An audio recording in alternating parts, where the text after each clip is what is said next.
Good afternoon. It's Tuesday, the 21st of February 2017, just after 1 o'clock. Welcome to UK Column News. I'm your host, Brian Gerrish, with me in the studio, Mike Robinson. Well, we're delighted to say we are joined today by Mark Anderson from American Free Press and Truthhound blog. And we've also got Justin Walker from the British Constitution Group. So quite a packed news today. We'll get straight on with it then. Mark, American Free Press here. The attack on Trump continues. This article headlined "The Deep State Targets Trump." It's not just the deep state, is it? Well, I think that's the key point, Mike.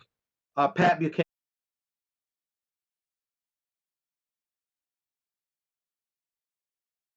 days when he was a speechwriter, so he's a veteran of the Beltway intrigue.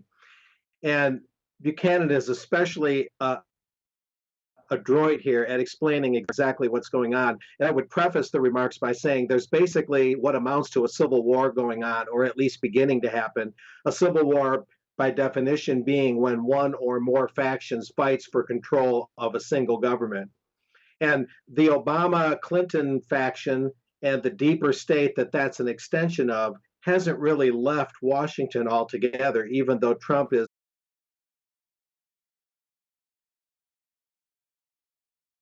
For instance, talking about the neoconservative Bill Kristol, when General Michael Flynn was forced to resign as National Security Advisor, Buchanan wrote, Bill Kristol purred his satisfaction, and Kristol was quoted as saying, "If it comes to it, I prefer the deep state to the Trump state." And Kristol, the neocon editor of the Weekly Standard, should know he's a longtime member of the deep state, including with the think tank, the American Enterprise Institute, which does have at least some marginal Bilderberg links. So what Buchanan is pointing out here is to Mr. Kristol and those of his ilk, the permanent regime, not the elected president and his government, is the real defender and rightful repository of our liberties. And I think this is the perspective that best explains what's going on. And so this is an important article. People can check it out at American Free. But it really gets to the point, the crux of the matter, and that's why I wanted to bring this forward.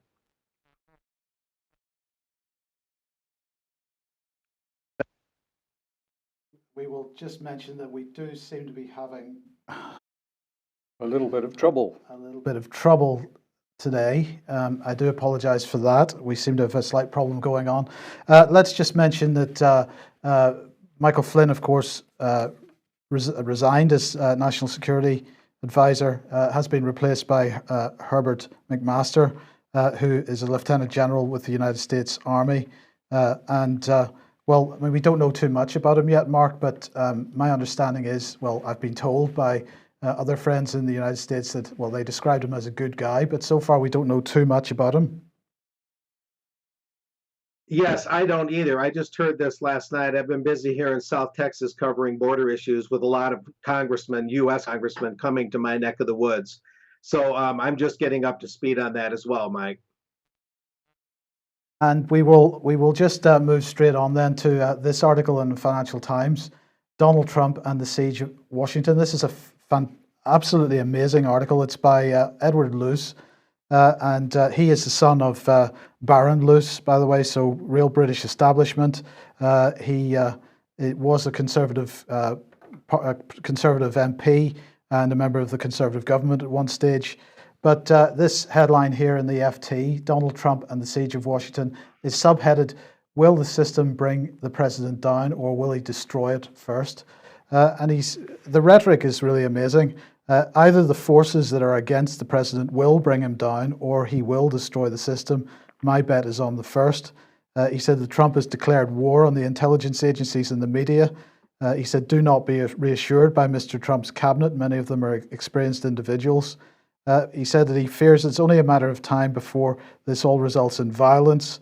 It's hard to predict how long it would take to resolve a battle between Mr. Trump and the so-called deep state. It's also hard to say how long a Republican Congress could stand the heat. At some point, this will boil down to a choice between Mr. Trump and the US Constitution. Well, there were protests in Plymouth about Trump last night, mainly because the Parliament was, as we mentioned on yesterday's news, Parliament was debating whether or not Trump would be allowed to come here for a state visit. At the end of that debate, Alan Duncan made a statement, and he said that the visit will go ahead. He said, the visit should happen, the visit will happen, and when it does, I trust that the entire United Kingdom will extend a polite and generous welcome to President Donald Trump. Well, of course, that isn't going to happen. How can it happen when the BBC in particular, mainstream media in general, are ramping up public angst about Donald Trump? And I think the irony here is that the protesters, most of whom in the past, because of which political side of the political spectrum they're coming from, most of these protesters that are protesting against Trump have in the past demanded a sort of non-intervention policy, particularly in the Middle East, but yet they're quite happy now to come and do the government's bidding and join a protest being incited by George Soros and Barack Obama. As you say, Mark, you mentioned Barack Obama. Well, let's bring him in and bring in this organization, OFA. This is the organization, it's called Organizing for Action. Go and have a look at the OFA website. It is fascinating. It's pure Saul Alinsky. They say the OFA is committed to mobilizing and training the next generation of progressive organizers and leaders, because real lasting change doesn't happen on its own. It requires a program, it requires organizing, and it requires people like you. With grassroots chapters in neighborhoods across the country, OFA volunteers are building this movement from the ground up, person to person, community by community, because democracy isn't a spectator sport. This is one of the key organizations that's behind the anti-Trump protests.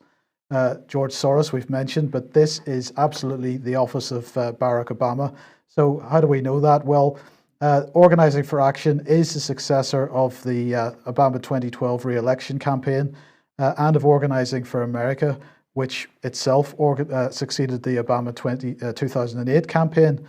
It was set up by its current chairman, Jim Messina, who was the 2012 campaign manager for Obama, and also Michelle Obama was one of the founders of this organization. This is right in the heart of the Obama organization, what's left of it following his presidency. And their view is that, of course, they've got to, they've done so much for change. They've got to continue that change. They've got to keep working for it. And the first change that they seem to be demanding, Mark, is that Donald Trump is removed as president. Or, from what you've said to me earlier and what I'm hearing from other people, it sounds like there is effectively a shadow government in place. Hope I'm coming through okay. It's interesting that Mr. Luce would be the one saying this. He was moderating a lot of discussions at the Global Cities Forum last July at the Chicago Council on Global Affairs. And the Financial Times that Mr. Luce writes for is a key Bilderberg parliament that under Politburo around the world. And Messina, in fact, was a Bilderberg attendee. These are at least worth footnotes. And yes, as I described, quoting Mr. Buchanan's column on the American Free Press website, it's not the Trump regime or presidency against the deep state and the media. It's the media and the deep state against Trump. Luce has it exactly backwards. Perhaps I could just add a bit there, but of course the deep state controls the press, and we're starting to see this more and more in UK. Interesting comment somebody's made in our chat box while we're speaking is that effectively Obama is following the Blair type policy. So Blair, former British Prime Minister, but he's now come out of the woodwork to say he's going to help change the minds of the British public, because of course they made the wrong decision by voting for Brexit.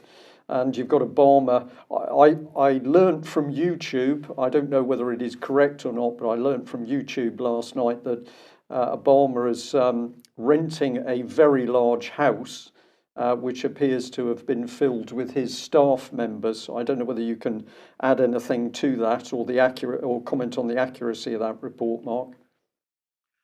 No, not right offhand. I cannot, Brian. I'd have to look at that more. Okay, right. Sorry.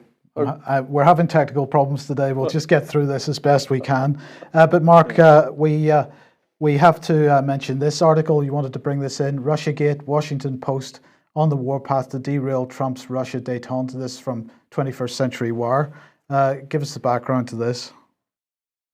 Well, our partner, Patrick Henningsen at 21st Century Wire, of course, is posting some really good stuff. The key point here is the Washington Post is innocuously calling news. What the Washington Post calls news is actually leaked claims from anonymous U.S. intelligence officials, and these leaks are then fed to the mainstream media. Yesteryear, just recently, this would have been declared an improper or even secrets. And yet now it's done routinely. But the key point of this article, in my view, is that while the Washington Post in the Nixon administration was calling Watergate a terrible thing and was saying that Nixon was the deep state. In fact, what this article is bringing out is that even back in the 1970s, during the Watergate scandal, which is the big claim to fame for the Washington Post, even back in the 70s, it appears that the Washington Post was doing then what it's doing now, posing as a great journalistic savior of America, but in fact is part of the deep state as opposed to exposing the deep state. So this is the key point here in this posting at 21st Century Wire. I would urge viewers and listeners to go check this out. And it's a very, very important article because it's giving the true face to the Watergate scandal, in my opinion. And that, therefore, in the long term, that exposes the Washington Post for what it really is, a weaponized fake news media. And that weaponization and that fake news character goes back decades, not just a couple of years. Let's move on to Vitaly Churkin, who, of course, passed away yesterday. We're going to say that offer our condolences to the Russian people and the Russian government on that. He was a sterling fighter for Syria, among other things. Let's just get a quote from him. "I would like to ask the Honourable US Representative, have you found any weapons of mass destruction in Iraq, or are you still looking?" Now, of course, he was the US government the Russian permanent representative to the UN Security Council, and went up against the likes of Matthew Rycroft, the British representative to the UN Security Council, and the US Samantha Power, of course. He was always making these types of comments. Now, what kind of response did we get from national leaders worldwide? Well, the Swedish foreign minister offered condolences. The Italian foreign minister said that a handshake with Churkin was worth more than any document. That was the Italian ambassador to the UN. Boris Johnson said this. Yeah, well, that would be appropriate. So he has said nothing. The Foreign Office has said nothing. There has been no comment from the British media about this. No condolences sent to Russia from the British establishment. I think that's a bit of a disgrace. But maybe we can't expect anything different, Brian. Mike, these are not statesmen. I think Justin Walker, when he joins us in a minute, is going to be calling these people fake politicians. They are not real politicians. They're not there for Britain as a nation state. They're there for their own interests and their values and moralities, generally speaking, in the gutter. So we shouldn't be surprised at all, I don't think. Absolutely. Now, cannibalism, because cannibalism is a very important thing. We should all know about it. Quite a number of mainstream articles about this today, mainstream media articles about this. I chose the New York Times here.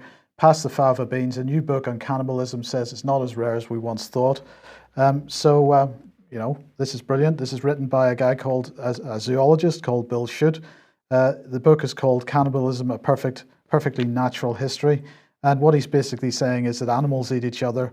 Humans have done so in the past. And so we should get used to the idea, because we're probably going to have the same thing happening again on what he describes as an epic scale.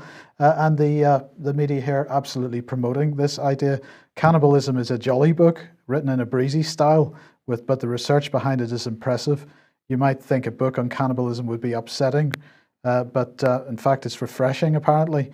Cannibalism, in fact, restores the journalist for the New York Times. Cannibalism restores his faith in humanity. It's good to know that, as regards this particular behaviour, at least, people are no more horrifying than any other species out there. That's a fantastic approach to take. It is. I've got some more content for this afternoon's news about the attack on people's minds. Of course, it stars the BBC and not the what's that one, the New York Times.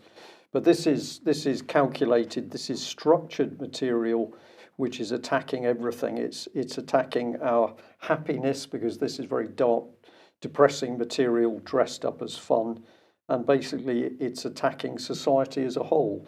It's not accidental. There's no question of this. It's perhaps not a coincidence that Bill Shute, the author of the book, is a research associate at the American Museum of Natural History, and of course that has a long history itself of pretty dodgy dealings. They ran I think the third International Congress on Eugenics in the 1930s, so they have a bit of a history of this type of thinking. Yeah. Yes. Mark, let's move on to this one then. Congressman hosting immigration roundtable. You mentioned this, you hinted at this at the beginning of the program. What's going on here then?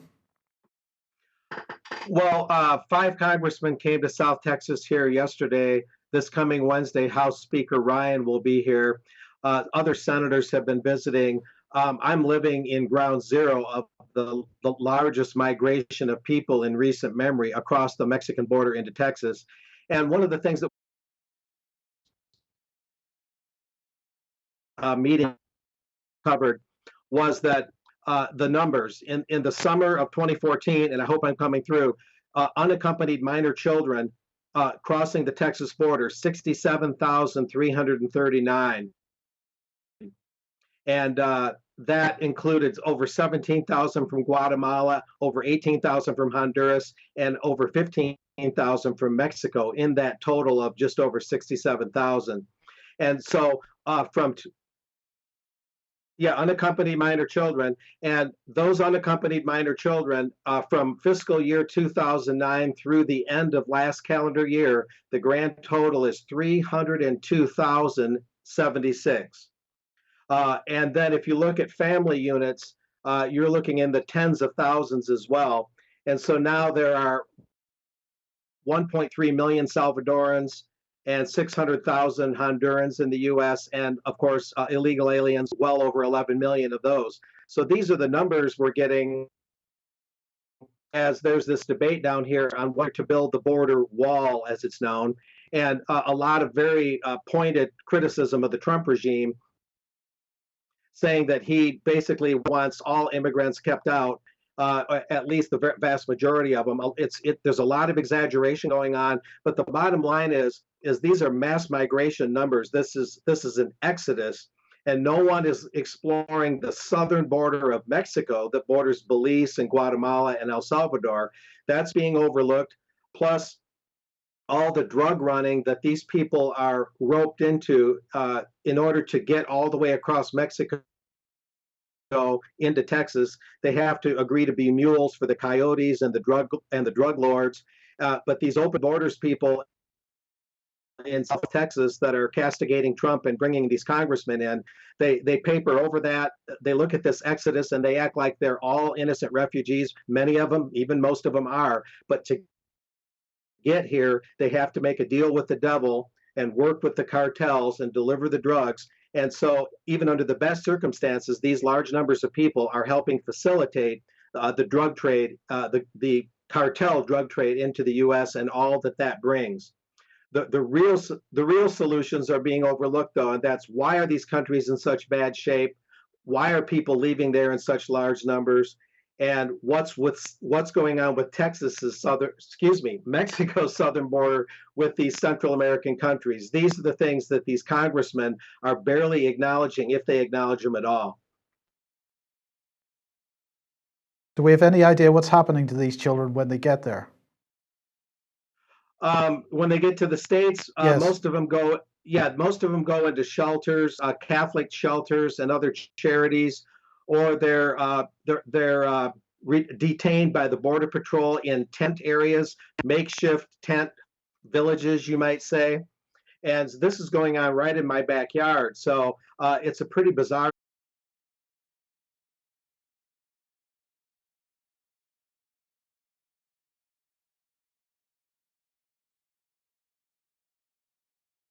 Ryan will be here Wednesday, as I noted, on the 20th.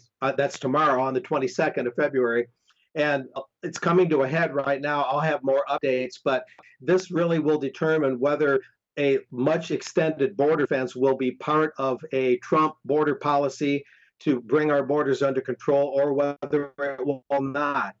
And this is what the Trump administration is facing with these huge numbers of people, families, and unaccompanied minors, and the very left-wing leaning opposition down here in southern Texas.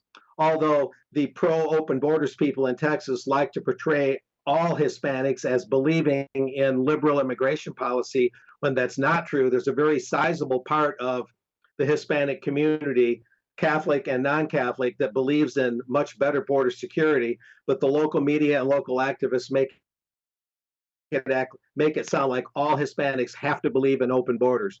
It's a stereotyping that's very inaccurate.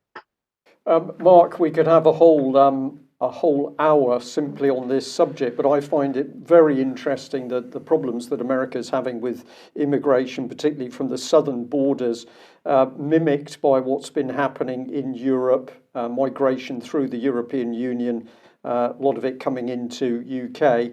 And your point is also mimicked here, that basically nobody wants to actually start investigating the migration, what's actually causing the problems. Nobody wants to talk about who's creating the unrest, the wars that are displacing these people.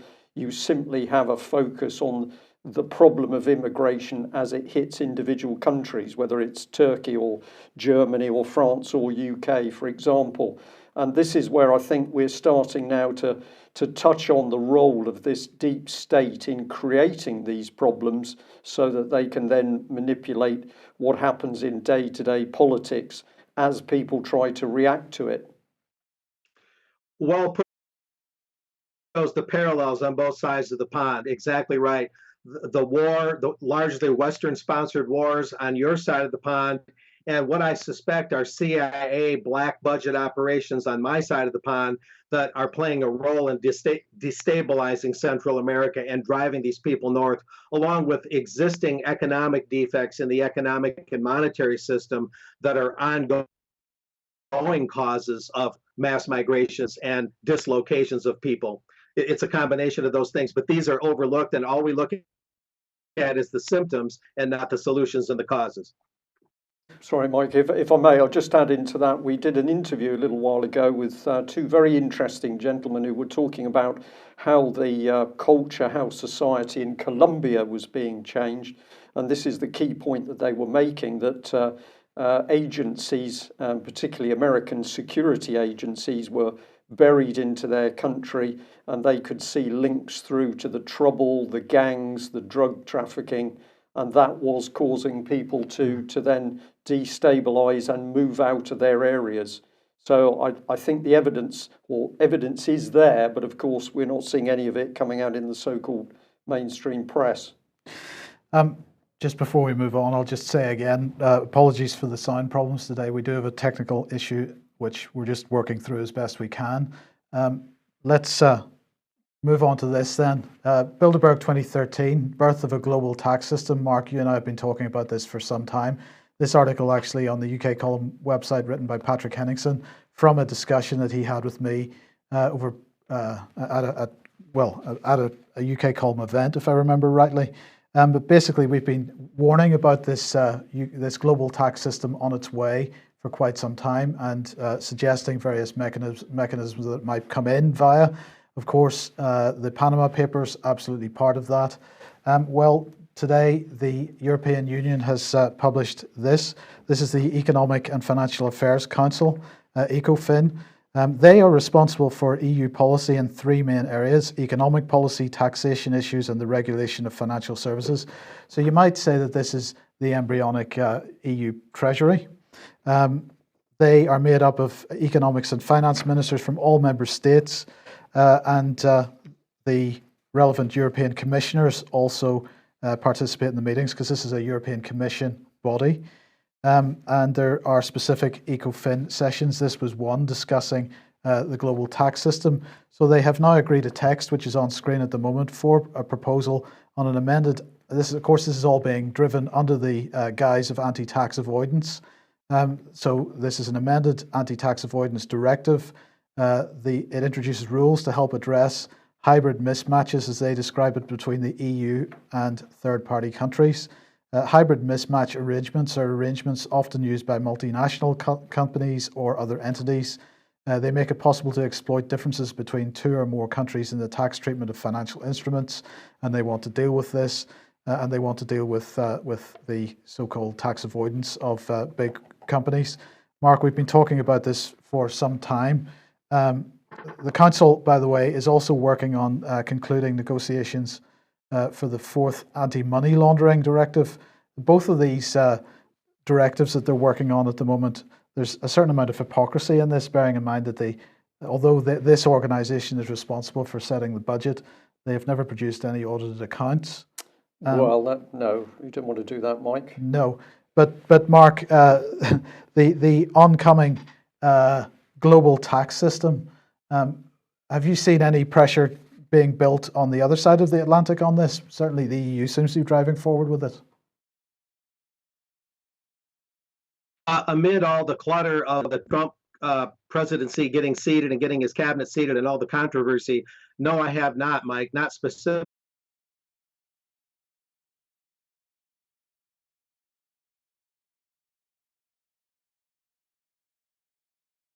When an Italian bureaucrat spoke of the fiscal consolidation and the regulatory consolidation and the monetary centralization that would all be part of the ongoing tightening of the EU. And this has went through a number of stages. The transatlantic consumer dialogue admitted that the TTIP treaty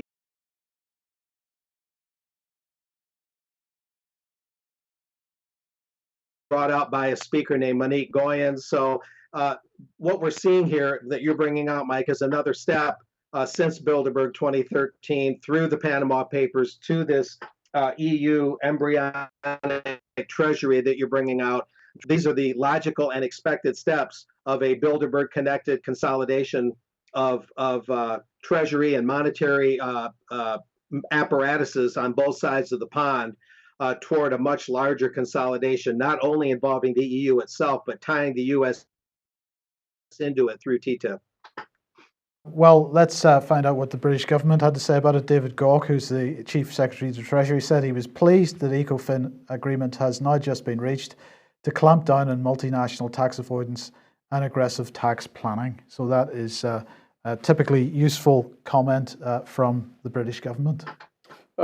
And we just emphasise this point. Of course, in its existence, the European Union has failed to produce any audited and signed off accounts. So they continue to take money from the British taxpayer. That money is not properly accounted for. It was never properly accounted for, but the British government simply won't talk about it. It's obvious what's going on. I had a conversation with a gentleman last night in which I said several times we are lost for words because the evidence is becoming so clear and so powerful. We don't really know how to put it across. Yeah. I'm going to move on to this particular slide, the lie of no money, because I think this is an excellent introduction for Justin Walker from the British Constitution Group. So we've got the BBC talking about the need for hospital cuts, NHS cuts. We've got the BBC talking about the need for cuts in education and schools. And of course, we've been talking about the ongoing cuts to the British military to the point where we no longer have a proper major functioning military. Nobody wants to talk about what's causing this. Justin, what is your comment on this business of money? Are we short of money, or is something else going on? I'm speechless, Brian. We've just been hearing about economic migration, global taxation. Look, the implementation of sovereign national credit, and for Britain that means bringing back the Bradbury. For United States that means bringing back the greenback dollar. You know, taxation only needs to be applied when you're trying to remove inflationary pressures. We just want simplicity back in our lives. We want solutions, and sovereign national credit is the solution.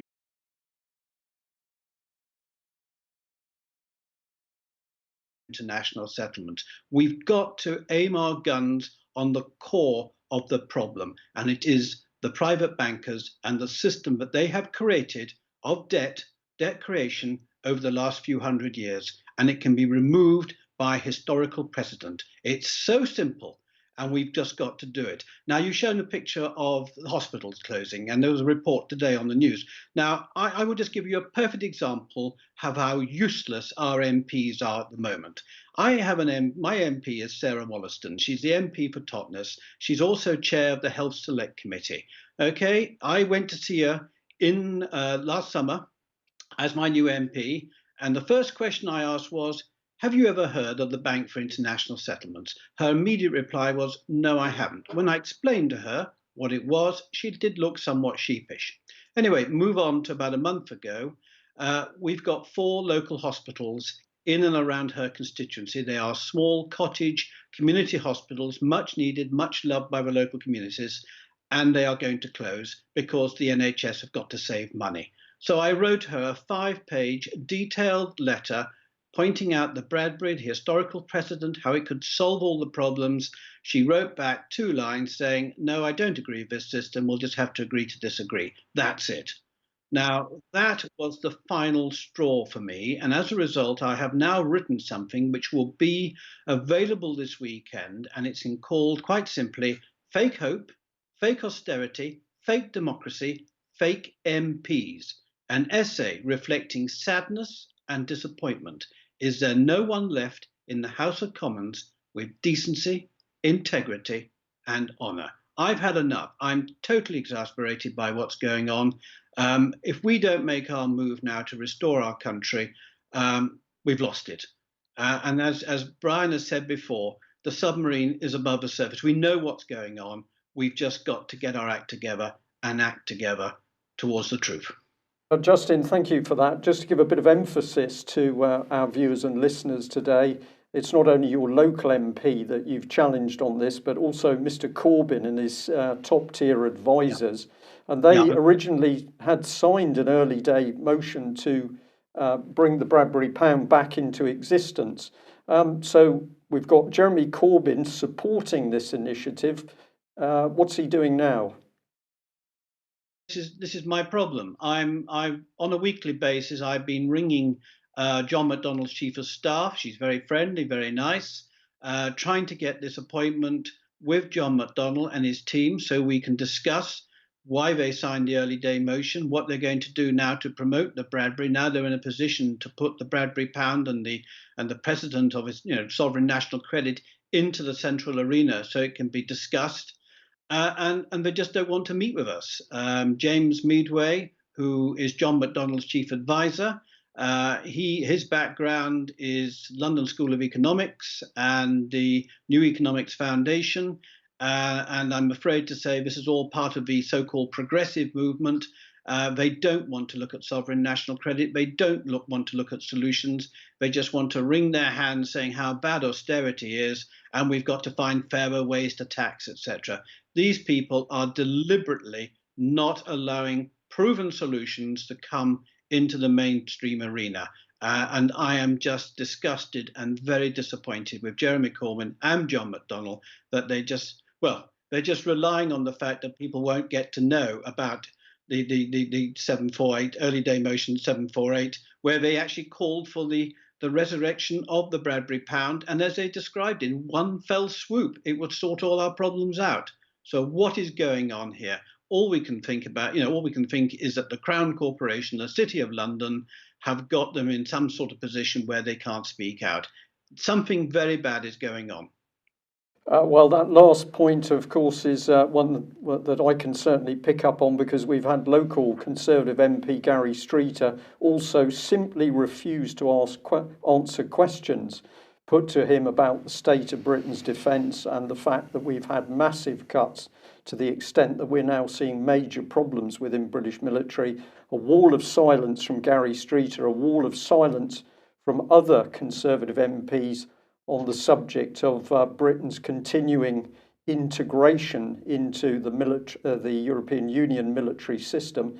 It does seem as though there's been some unilateral policy within these parties that they must simply stop speaking to the electorate.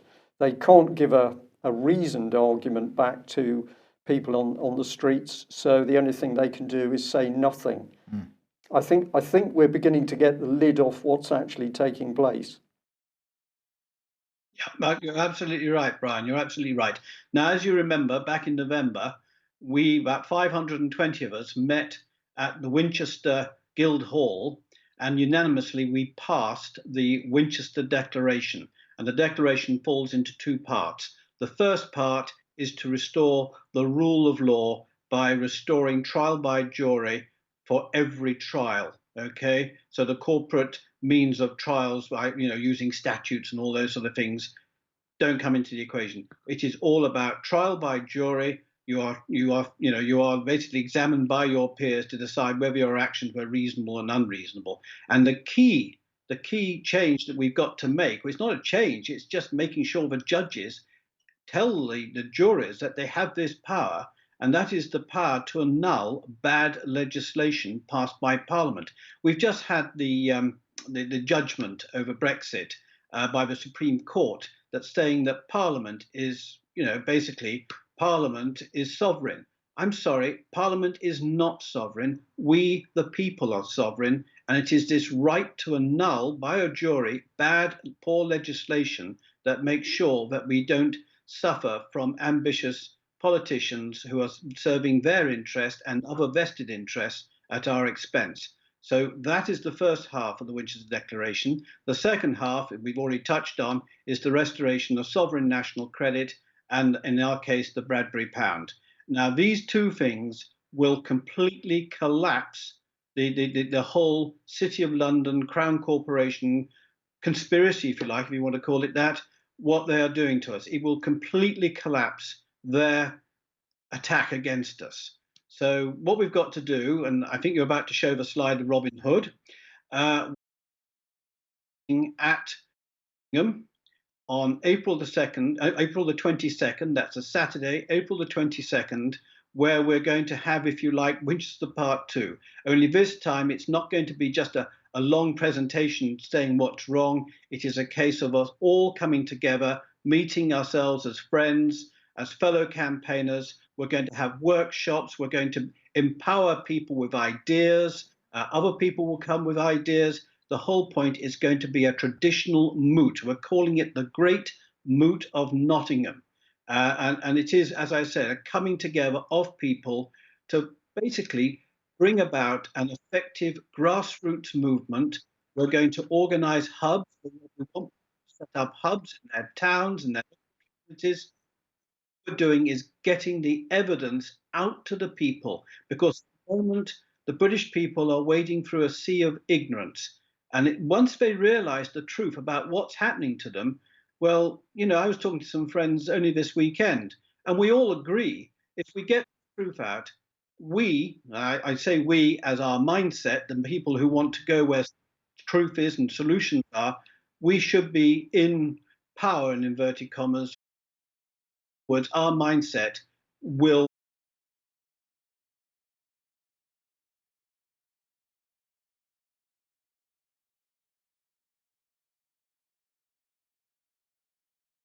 Excellent. Okay. Did we show a picture there We of did. the Albert Hall? Excellent. So that space, which is booked and available for April the 22nd, can take just under 1,000 people. So this is a fantastic opportunity to get people together. And Justin, thank you very much for that update. We'll just give people a reminder that you can pick up more information from the British Constitution Group website. And Justin has more information on that going up today. Justin, thank you very much for joining us. Okay. And we've also got another meet coming up. This is organised by David Scott, Northern Exposure. He has got Gilad Atzmon coming to Glasgow. That's on March the 30th at 7 o'clock in the evening until 9:30. That's £10 for a ticket, pre-order ticket £7. So if you're north of the border or within travelling distance, of course, David Scott would really like to see you. Well, let's come on to the subject of fake news. Just a recap, we covered this story yesterday. This is the Mail. Astonishing claims, it said, with respect to former Prime Minister Heath being accused of being a paedophile. Astonishing claims. This was the journalist, Simon Walters. And what did we pick up on his article? Well, his headline was, "Is he guilty? Yes, I'm sure." That's the stunning verdict of Wiltshire Chief Constable. But when you went into the article in two separate paragraphs, that was absolutely untrue because there was no direct quote from the Chief Constable. So we said effectively this was spin, this was skewing the article. But I'm now beginning to think we're looking at fake news. The Daily Mail simply refuses to discuss the matter. And despite repeated phone calls, I can never speak to a journalist or an editor. And of course, nobody calls me back. But on it goes, because here we've got the 20th. This is the Mail, of course. Group of women who say they were abused by Sir Edward Heath also claim their parents ran a satanic sex cult that was involved in 16 child murders. And if you get into the article here, the bias by the reporter Rebecca Camber is astonishing. People coming forward talking about serious abuse and murder. This is what Melanie Shaw came forward to talk about. And look at the language used by this reporter. It's a farce. It's incredible. It's seemingly far-fetched. It's bizarre. It's just allegations. It's lurid. It's just claims. She's done no investigation, but she's already lining up to close the case down.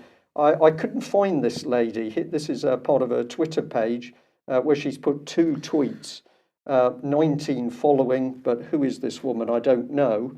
And what does this reporting do? Well, here's part of the Mail's report. The godson of Sir Edward Heath reacted angrily yesterday after it was claimed that the police chief is 100% sure. There's the 120% sure. This is spin by the Daily Mail. So, Justin, just very quick comment on this. There's something going on with regard to these child abuse cases. The establishment simply does not want to report.